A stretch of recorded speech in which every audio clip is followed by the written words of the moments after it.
Alright, here we go. And we're starting up our second match here in this SOM draft. We drafted red-black aggro. And since it is aggro, of course we're going to choose to play first. Ooh. That hand is a little iffy. I think I'm actually going to mulligan this. I mean, we have... I'd say you could keep this, but I think just going down to 6 cards is going to be a better choice. We want to aggro people, and if we're not getting a creature out until turn 4, assuming we don't draw one, which is highly likely since we were a little bit short on creatures in this draft, then yeah, I don't think that this is going to work out. I'm going to go ahead and mull this, although a lot of people would keep it.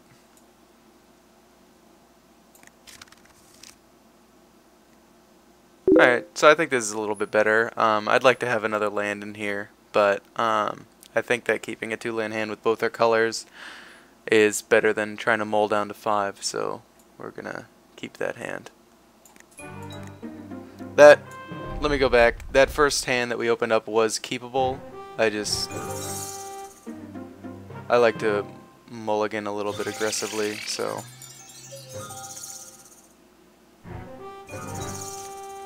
So there's our land. Good thing we're running 17 lands.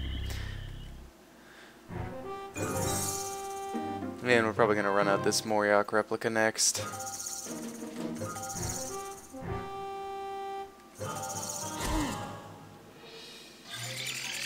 Lifesmith. That's not something we want to see.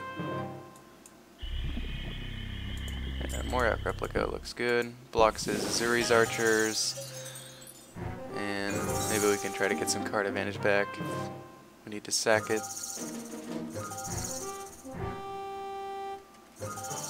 Hopefully we can top deck an Arc Trail and knock off both of these. Sylvok replica.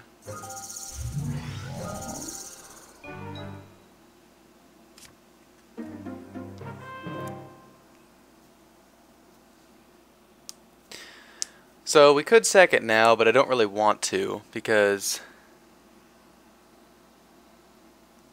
I mean the advantage is we might be able to get another land out on this turn, but we're not going to be playing anything this turn anyways. I wish we had removal for this replica while he didn't have the forest online. But we can go ahead and let him bash, and we can block with the replica.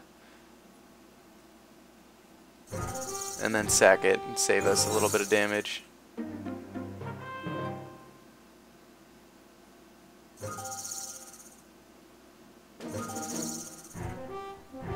And he'll probably bash with Lifesmith and Replica. We'll see. Just a Lifesmith, huh? Go ahead and sack it.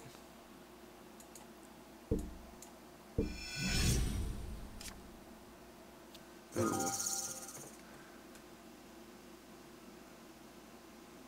Unfortunately, he's playing a card every turn.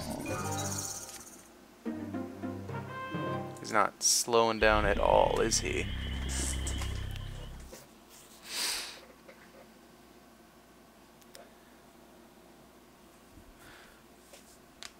So we could play Tumble Magnet and Darksteel Axe and hope that he tries to sack his Sylvok replica to the Tumble Magnet, which would be nice. Yeah, I don't mind doing that.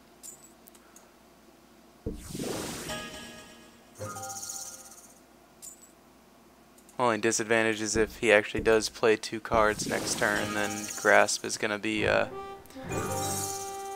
not so good. There's one. He's curving out pretty hard on us here.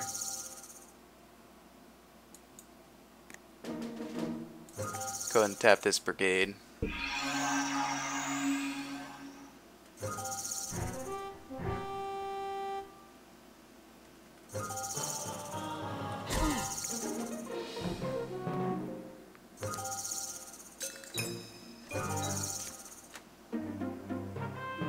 So we really needed a land there. And we can't afford to not grasp that this upcoming turn here, so we just have to pass the turn, unfortunately.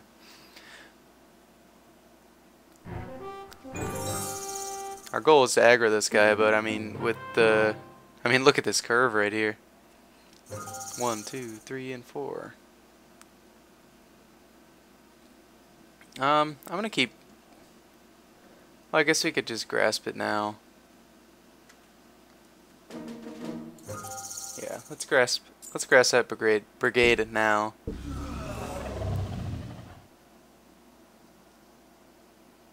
Hopefully he doesn't have an untamed might, but if he did, we'd lose anyways.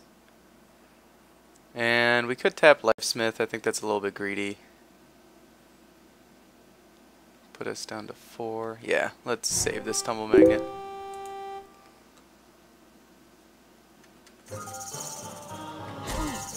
Our trail would be great. Elman's Warden, not great.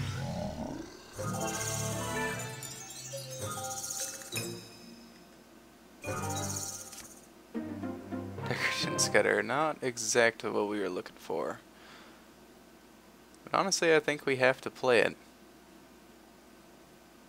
I mean, we go down to 4. Yeah, we're running out of options here. I mean, we don't play Necrogen Sensor, we don't play Corpse Cur, because you're just going to kill it and bring it back.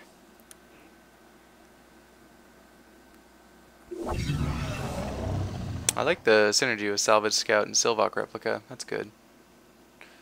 We can't use Flesh Allergy. The other Necrogen Sensor is not an option. Moriok Replica is not an option, because he can sack and bash for 1, 2, 3, 4, 5, 6. And he Sylvok Replica that.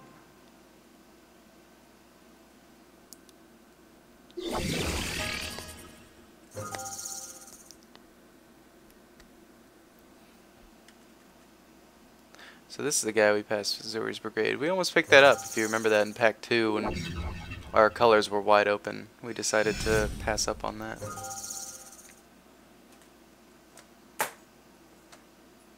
So we're not F6ing here because we want to bluff the Galvanic Blast, but unfortunately we don't actually have it.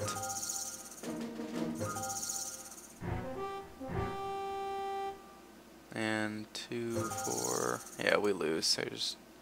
Even if we block the Lifesmith, we still take 4, so.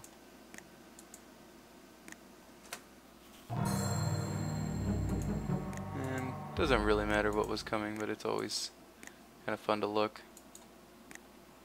So he had to mold a 6, that's okay.